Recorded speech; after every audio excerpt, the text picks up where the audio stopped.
So obviously some amazing athletes here, but this is really about something completely different. This is the first annual CrossFit for Hope workout we're all taking part of. Every single penny that's raised by this workout is going to go to St. Jude Children's Hospital.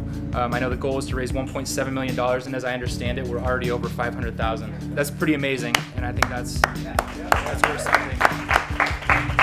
This is meant to be a devastating and annihilating workout, so let's all have fun and kind of put it all out there for kids who are suffering probably from something we can't even wrap our heads around.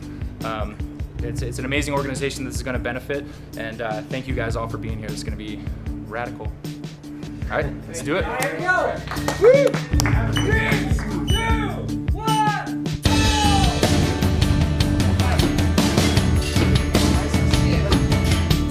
I think it's awesome. You know, there's a huge CrossFit community, and it's growing so big every day. And you know, CrossFitters are very motivated people, obviously. So you give them a cause, you give them a purpose, and I think they got the capabilities to really make things happen. I liked it. I liked just because it's different, and there's no real way to game it. I had no numbers to expect or want to shoot for, so I kind of like that. Yeah, we only had 3 stations set up, but we still managed to run 15 athletes at a time.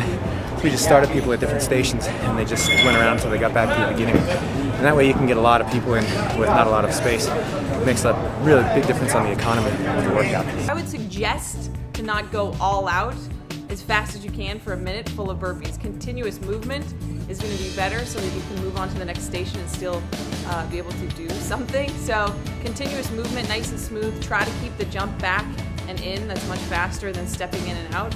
But even if you have to start stepping in and out, at least try to keep yourself moving. If I had to redo it again, I'd set a benchmark on what number I need to hit at each station in order to get the ultimate number that I want. With the power snatch, it is light. You've got 75 pounds for the guys, and most ladies will probably use 55.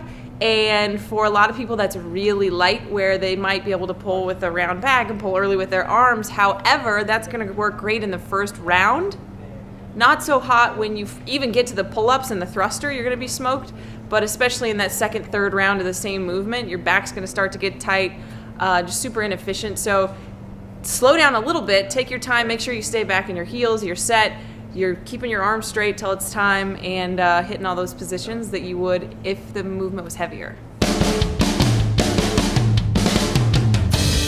The box jump is kind of the box jump. If you're good at rebounding with that jump off, obviously it's much faster to hit the top, hit the bottom, hit the top, hit the bottom without stopping at all.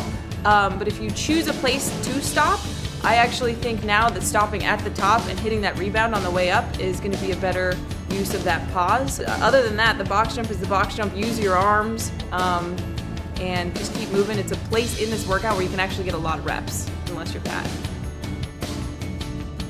It's also the lesson learned of how much lightweight hurts for high reps at a high heart rate. It probably varies by person, but I think you probably want to start on what you're worst at. It was fun. It was a good workout. Yeah. What you'll find with the thruster in this workout specifically is once you pick up the bar, you're gonna feel fine for like at least 5 reps. You'll feel okay. So just get over there, pick it up for crying out loud, and start. And again, pay attention to, am I back, am I heels, am I torso upright? Get that loose grip on the bar so that your elbows can get as high as possible, so that you're driving through your midsection and not having to press out that bar. Press is gonna be tired from the burpees, especially in the overhead position from the snatch. Use your hip for crying out loud. Stand up fast like you're gonna jump with it. But yeah, get on the bar and just move smoothly and you'll be fine on the thruster.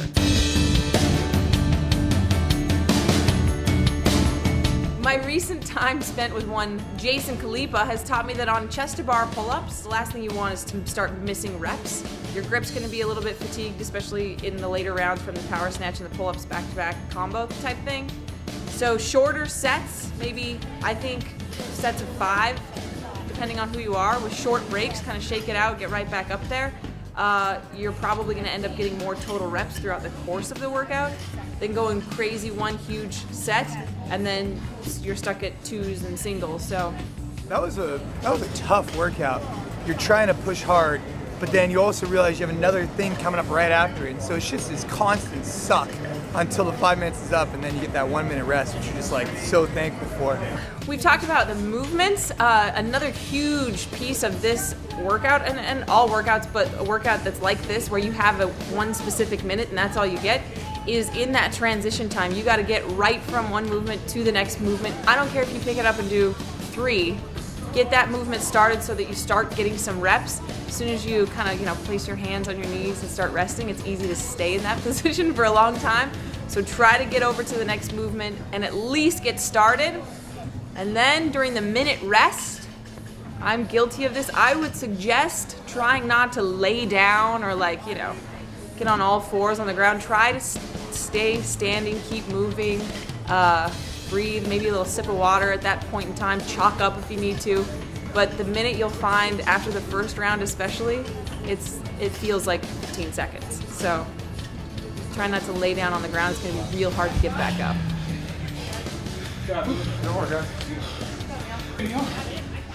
Do it for fun. Do it for the reason that we're all doing it, which is charity. Have fun while you do it. Remember that that's what we're doing it for. And just remember that you are doing this workout for those kids with the tragic illnesses. Every single rep means something to them, so fight for each one.